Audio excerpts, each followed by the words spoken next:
اعوذ باللہ من الشیطان الرجیم بسم اللہ الرحمن الرحیم الحمد للہ رب العالمین والصلاة والسلام علی اشرف الانبیاء والمرسلین واہل بیتہ الطیبین الطاہرین المعصومین اما بعد۔ سورہ آل عمران آیت نمبر 54 سے 62، 54 to 62۔ بسم اللہ الرحمن الرحیم۔ وَمَكَرُوا وَمَكَرَ اللَّهُ وَاللَّهُ خَيْرُ الْمَاكِرِينَ۔ إِذْ قَالَ اللَّهُ يَا عِيسَى إِنِّي مُتَوَفِّيكَ وَرَافِعُكَ إِلَيَّ وَمُطَهِّرُكَ مِنَ الَّذِينَ كَفَرُوا وَجَاعِلُ الَّذِينَ اتَّبَعُوكَ فَوْقَ الَّذِينَ كَفَرُوا إِلَى يَوْمِ الْقِيَامَةِ ثم إلي مرجعكم فأحكم بينكم فيما كنتم فيه تختلفون فأما الذين كفروا فأعذبهم عذابا شديدا في الدنيا والآخرة وما لهم من ناصرين وَأَمَّا الَّذِينَ آمَنُوا وَعَمِلُوا الصَّالِحَاتِ فَيُوَفِّيهِمْ أُجُورَهُمْ وَاللَّهُ لَا يُحِبُّ الظَّالِمِينَ۔ ذَلِكَ نَتْلُوهُ عَلَيْكَ مِنَ الْآيَاتِ وَالذِّكْرِ الْحَكِيمِ۔ إِنَّ مَثَلَ عِيسَى عِندَ اللَّهِ كَمَثَلِ آدَمَ خلقه من تراب ثم قال له كن فيكون الحق من ربك فلا تكن من الممترين فمن حاجك فيه من بعد ما جاءك من العلم فقل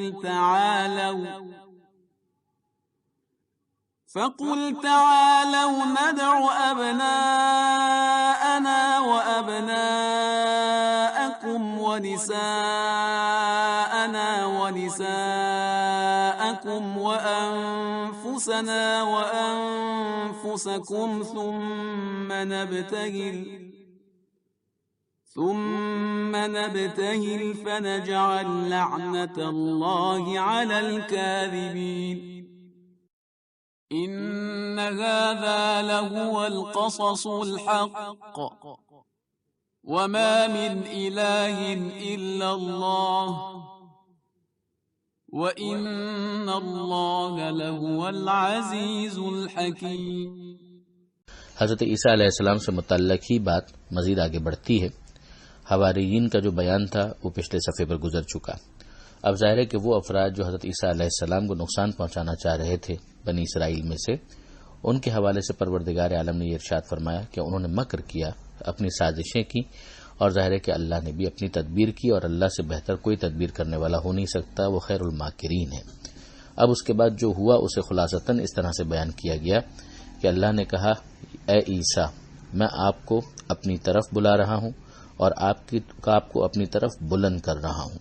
یہاں پر یہ دو لفظ استعمال ہوئے، متوفی کا، جس کا ایک مطلب ہوتا ہے پورا کر دینا، اور اسی کی وجہ سے اس کا ضمنی مطلب لیا جاتا ہے وفات کا، کہ انتقال ہو جانا، اس کے لیے بھی کہا جاتا ہے کہ فلاں متوفا، یعنی اس کی وفات ہو گئی۔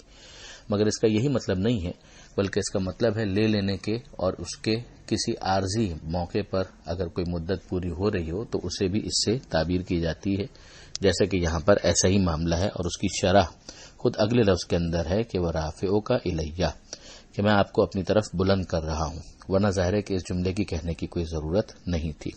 اور یہیں سے جناب عیسیٰ علیہ السلام کی غیبت کا معاملہ ہمارے سامنے آتا ہے کہ وہ زندہ ہیں مگر پردہ غیبت میں ہیں، اور آخری زمانے میں حضرت امام زمانہ مہدی اجل اللہ تعالی فرجہ الشریف کے ساتھ ان کی اتباع میں نماز بھی پڑھیں گے اور ان کا ساتھ بھی دیں گے، اور غیبت کا پردہ چاک ہوگا اور یہ بزرگان ظاہر ہوں گے۔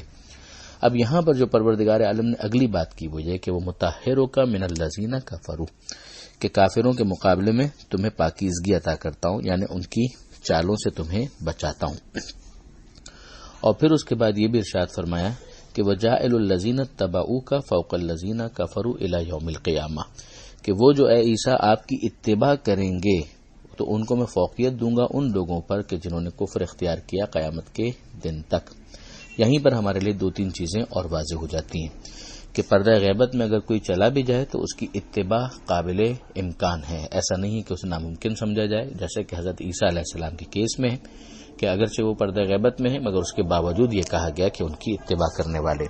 اب جس موقع پر حضرت عیسیٰ علیہ السلام پردہ غیبت میں جا رہے تھے تو اس موقع پر تو ظاہر ہے کہ کوئی نئی شریعت نہیں تھی، تو حضرت عیسیٰ علیہ السلام کے بیان کردہ فرامین ہی اس وقت پوری طریقے سے انفورس تھے اور نافذ تھے شریعت کے حوالے سے بھی۔ مگر اب اس کے بعد حضرت عیسیٰ علیہ السلام ہی کی بشارتوں میں آخری رسول کی بھی بشارت ہے کہ مبشرم برسول یاتی من بعدی اسمہ احمد، کہ میں بشارت دے رہا ہوں خوشخبری اس رسول کی جو میرے بعد آئے گا جس کا نام احمد ہے، جو سورہ صف میں انشاءاللہ یہ بات آئے گی۔ تو اب اس کا نتیجہ یہ نکلے گا کہ حضرت عیسیٰ علیہ السلام کے پیروکار صحیح معنوں میں وہ قرار پائیں گے کہ جو بعد میں اس آخری رسول پر بھی ایمان لے آئیں، تاکہ حضرت عیسیٰ علیہ السلام کی تمام باتوں پر اتباع اور ان کو ماننے کا انہیں شرف حاصل ہو سکے۔ اور پھر یہی وہ لوگ ہوں گے کہ جن کے لیے فوقیت کا اعلان کیا گیا ہے قیامت کے دن تک۔ ابتدا میں ظاہر ہے کہ وہ افراد جو اصطلاح میں عیسائی کہلاتے ہیں ان کا یہود کے مقابلے میں معاملہ تھا، اور اب اس کے بعد قیامت تک جو مسلمان ہوں گے یہ اسلام کا موقف ہے کہ وہی صحیح معنوں میں حضرت عیسیٰ علیہ السلام کے فالوورز ہیں۔ اب آپ نوٹ کریں تو پیچھے سے یہ جو بحث چلی آ رہی ہے کہ جس میں حضرت عیسیٰ علیہ السلام کی ولادت تک معاملے کو لانا تھا اور ان کے حوالے سے جو عقائد ہیں ان کی درستگی مقصود تھی، اور نصارے نجران کے جو اعتراضات تھے ان کو سیٹسفائی کرنا تھا، تو ہم دیکھتے ہیں کہ پروردگار نے اپنی قدرت کا بھی حوالہ دیا، حضرت یحییٰ علیہ السلام کی ولادت کا حوالہ دیا کہ جس طرح سے بڑھاپے کے اندر زکریا علیہ السلام کو اولاد ملی ہے تو یہ بھی ان یوزول ہے، اور پھر اس کے بعد جناب مریم سلام اللہ علیہ کہ بغیر شوہر کے ان کے یہاں حمل ٹھہرتا ہے اور ان کے ذریعے سے حضرت عیسیٰ علیہ السلام کی ولادت ہوتی ہے، اور پھر اس کے بعد ان کا منصب اور مرتبہ اور مقام ان سب چیزوں کو ڈسکس کیا گیا۔ تو یہ بالکل واضح کیا گیا کہ عیسیٰ علیہ السلام کا مرتبہ بہت بلند ہے، اولو العزم رسولوں میں شامل ہیں، میریکولس ان کی برتھ ہوئی ہے معجزانہ شان کے ساتھ، مگر بہرحال نہ وہ خدا ہیں نہ خدا کے بیٹے ہیں نہ خدا کے ساتھ شریک ہیں۔ تو اب اس کے بعد پروردگار عالم یہ ارشاد فرماتا ہے کہ ثم الی مرجعکم، اس کے بعد میری ہی طرف تم سب کا پلٹنا ہے، تو میں تمہیں تمہارے درمیان فیصلہ کروں گا تمہارے اختلاف میں۔ وہ جنہوں نے کفر اختیار کیا ان کے لیے عذاب شدید ہے دنیا میں بھی اور آخرت میں بھی، اور ان کا کوئی مددگار نہیں ہوگا۔ ان کے مقابلے میں وہ ہوں گے کہ جو ایمان لائے اور جنہوں نے اعمال صالحہ کو انجام دیا، تو ان کا اجر انہیں پورا پورا مل جائے گا، اور اللہ ظالمین کو دوست نہیں رکھتا۔ اب اس کے بعد بحث جو ہے آگے بڑھتی ہے۔ اپنے حبیب کو مخاطب کرتے ہوئے یہ کہا کہ یہ ساری باتیں ہم آپ کے سامنے بیان کر رہے ہیں، یہ آیتیں ہیں اور ذکر حکیم ہے۔ اب اس کے بعد جو نصارہ نجران کا جو اصرار تھا اس کا آنسر براہ راست یہاں پر دیا جاتا ہے کہ بھئی عیسیٰ علیہ السلام کے باپ نہیں تھے تو خدا ہی کو ان کا باپ ہونا چاہیے۔ تو یہاں پر بہت پیاری مثال دی گئی کہ ان مسئلہ عیسیٰ عند اللہ کا مسئلہ آدم، کہ اللہ کے نزدیک عیسیٰ کی مثال آدم کی مثال ہے۔ خلقہ من تراب، اللہ نے آدم کو مٹی سے پیدا کیا۔ اب ظاہر ہے آدم کی تو نہ ماں ہے نہ باپ، وہ خدا جو آدم کو بغیر ماں اور باپ کے پیدا کر سکتا ہے وہ عیسیٰ کو تنہا ماں سے کیوں پیدا نہیں کر سکتا؟ اب یہ بہت ہی کنونسنگ آرگومنٹ ہے کہ ثم قال له کن فیکون، کہ وہاں پر بھی یہی ہوا تھا کہ مٹی سے مورت بنائی اور پھر اس کے اندر روح کو پھونک دیا اور کہا ہو جا، اور وہ ہو گیا۔ تو اب یہاں پر تو ماں کے ذریعے سے ایک ولادت ہو رہی ہے جس میں بایولوجیکلی باپ کا رول نہیں ہے۔ تو یہ اتنی مثالیں جس سے خدا کی قدرت کا اظہار مقصود تھا کہ حق آپ کے رب کی طرف سے ہے تو آپ شک کرنے والوں میں سے مت ہو جائیے گا۔ یہ ظاہر ہے کہ ایکسٹریم مثال ہوتی ہے کہ جس کے ذریعے سے سب کو متنبع کرنا مقصود ہوتا ہے کہ جہاں امکان نہ بھی ہو اس کو بھی اس طرح سے مخاطب کیا جائے۔ اب جو آیت ہے وہ آیہ مباہلہ کہلاتی ہے۔ فمن حاجک فیہ من بعد ما جاءک من العلم، اے حبیب اب بھی کوئی بحث کرے کٹ حجتی کرے تو ان سے کہہ دیجئے ندعو ابناءنا و ابناءکم، ہم اپنے بیٹوں کو لے آتے ہیں بھائی تم اپنے بیٹوں کو لے آؤ، ہم اپنی عورتوں کو لے آتے ہیں تم اپنی عورتوں کو لے آؤ، ہم اپنے نفسوں کو لے آتے ہیں یعنی جیسے ہم اپنی جان سمجھتے ہیں ہم لے آتے ہیں، تم اسے لے آؤ جیسے تم اپنا نفس سمجھتے ہو۔ پھر ہم کیا کریں؟ نبتہل، پھر ہم مباہلہ کریں۔ یہ جو نبتہل کا لفظ ہے اسی کی وجہ سے اس آیت کو آیہ مباہلہ کہا گیا۔ پھر ہم کریں گے کیا؟ فنجعل لعنت اللہ علی الکاذبین، کہ اللہ کی لعنت کی بد دعا کریں گے ان پر کہ جو جھوٹے ہوں. یعنی ایک تو یہ ہے کہ ہم جو بات کہہ رہے ہیں وہ غلط ہے، اور ایک یہ ہے کہ یا تم جو بات کہہ رہے ہو وہ غلط ہے. تو اگر تم نہیں لڑنا چاہتے تو ہم بھی کوئی تلوار نکال کے خامخواہ خون ریزی نہیں کریں گے. یہ بہت امپورٹنٹ ہے جاننا. بلکہ ہم کیا کریں گے؟ مباہلہ کرتے ہیں. تم بھی میدان روحانیت میں آ جاؤ، ہم بھی میدان روحانیت میں آ جاتے ہیں. اب یہ نصارہ نجران جو ہے انہوں نے ابتداءً مباہلے کے لیے، مباہلے کا مطلب گڑ گڑانا، خدا کی بارگاہ میں تضرع و زاری کرنا، اور بالآخر اس کی تشریح کہ ہم اللہ کی لعنت طلب کریں جھوٹوں پر. تو انہوں نے پہلے تو اس بات کو قبول کر لیا، مگر بعد میں جب پیغمبر اکرم پنجتن کو لے کر چلے، یعنی اس بارے میں کسی قسم کا کوئی اختلاف شیعہ سنی کہیں پر بھی نہیں ہے، یہاں تک کہ منہاج السنہ کے اندر ابن تیمیہ نے بھی اس بات کو قبول کیا کہ اس موقع پر پیغمبر اکرم لے کر چلے ہیں پنجتن کو، یعنی علی نفس کے طور پر، جناب سیدہ زہرا سلام اللہ علیہا نساء انا کے مصداق کے طور پر، اور حسن اور حسین ابنا انا کے مصداق کے طور پر علیہم السلام. تو یہ پیغمبر اکرم جب لے کر چلے ہیں تو پھر اس کے بعد ہر ایک لکھتے ہیں کہ اس موقع پر جو مباہلہ کے اندر عیسائی آئے تھے انہوں نے کہا کہ خبردار ان سے مباہلہ نہ کرنا. زمخشری نے کشاف کے اندر بھی یہ لکھا کہ میں ایسے چہرے دیکھ رہا ہوں کہ اگر پہاڑ کے ہٹنے کی دعا مانگے تو پہاڑ اپنی جگہ چھوڑ دے گا. پھر ہمارے سامنے آ گئی بات کہ مباہلے سے دستبردار ہوئے مگر اسلام قبول نہیں کیا، جو اس بات کی دلیل ہے کہ کئی مرتبہ انسان جاننے کے بعد بھی ماننے سے انکار کر دیتا ہے. اب یہاں پیغمبر اکرم کی پالیسی بھی سمجھیے کہ پیغمبر اکرم نے کوئی اصرار نہیں کیا کہ اب بھی یہ لوگ زبردستی مسلمان بن جائیں، حالانکہ اتنی تزدیل ہو چکی تھی، مباہلے میں شکست انہوں نے خود قبول کر لی، مگر اس کے باوجود انہوں نے اسلام قبول نہیں کیا اور جزیہ دینا قبول کیا. پیغمبر اکرم نے فورسفلی انہیں مسلمان نہیں کیا. جو پیغمبر اکرم کی پالیسی نہیں تھی، یہ مدنی سورہ ہے، مدنی آیت ہے. مباہلے کا واقعہ مدنی ہے، 9 ہجری کا یہ واقعہ ہے. 24 ذی الحجہ کو یہ مباہلہ پیش آیا، مگر ہم دیکھتے ہیں کہ آخر تک فورسفلی مسلمان بنانا یہ پیغمبر اکرم کا مزاج نہیں ہے. جیسے سمجھ میں آتا ہے کہ تلوار وہاں کھینچی جاتی ہے جہاں پر سامنے سے تلوار کے ذریعے سے حملہ کیا گیا ہو، ورنہ اسلام تلوار چلانے کا خامخواہ حامی نہیں ہے.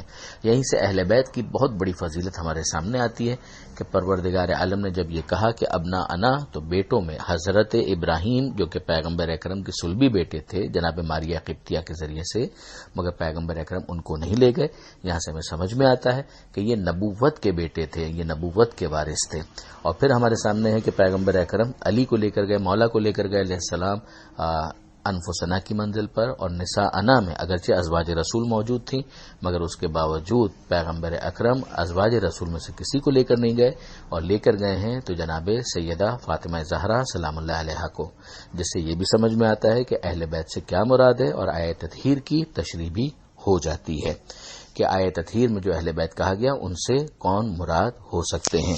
یہ واقعہ اگر آپ دیکھنا چاہیں تو تاریخ کی کتابوں میں بھی آپ کو ملے گا، صحاح ستہ کی بھی مختلف کتابوں میں آپ کو ملے گا، تفسیر کی کتابوں کے اندر بھی ملے گا. من جملہ صحیح مسلم کے اندر، تفسیر طبری کے اندر، تفسیر رازی کے اندر، اور زمخشری ہے کشاف کے اندر، اور بہت ساری کتابیں ہیں کہ جن کی تفصیلات کو آپ تفسیر نمونہ کے اندر بھی حوالے ہی اگر آپ پڑھنا چاہیں تو کافی آپ کو اس کے اندر مل جائیں گے. پروردگار عالم سے دعا ہے قرآن مجید سمجھنے اور اس پر عمل کرنے کی توفیق عطا فرما، اور وارث قرآن امام زمانہ کے ظہور میں تعجیل فرما. وآخر دعوانا ان الحمدللہ رب العالمین. والسلام علیکم ورحمۃ اللہ وبرکاتہ.